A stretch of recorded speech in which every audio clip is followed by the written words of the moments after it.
Good morning. இன்றைக்கி வாழைத்தண்டு மிளகோட்டில் எப்படி பண்ணுறதுன்னு காமிச்சு தரேன். வாழைத்தண்டே பொடி பொடியாக நறுக்கிங்க. நறுக்க தண்ணியில் முதல்ல கலந்து போட்டு வைங்கோ. வாழைத்தண்டை ஸ்ட்ரெயின் பண்ணிவிட்டு நல்ல தண்ணியில் அலம்பிங்கோ. ஸ்ட்ரெயின் பண்ணி பின்ன தண்ணி, உப்பு, மஞ்சப்பொடி போட்டு 2 விசிலுக்கு வேக வைங்கோ. துவரம் பருப்பு நல்லா அலம்பி குக்கரில் வேக வச்சுக்கோ. ஒரு கடாயில் தேங்காய் எண்ணெய் விட்டு உளுத்தம்பருப்பு மிளகாத்தூள் வறுத்துங்கோ.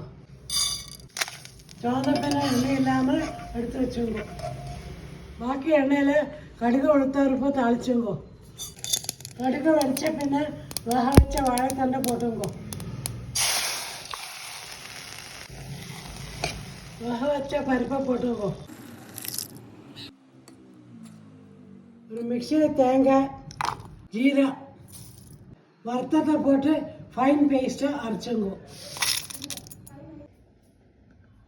அரைச்ச மசாலாவை விட்டு இலக்கிங்கோ. ஒரு கொதி வந்தோன்னு அரைச்சிடுங்கோ. வாழைத்தண்டு மிளகோட்டல் ரெடி. நீங்களும் ட்ரை பண்ணி எப்படிக்கு சொல்லுங்கோ. பாய்.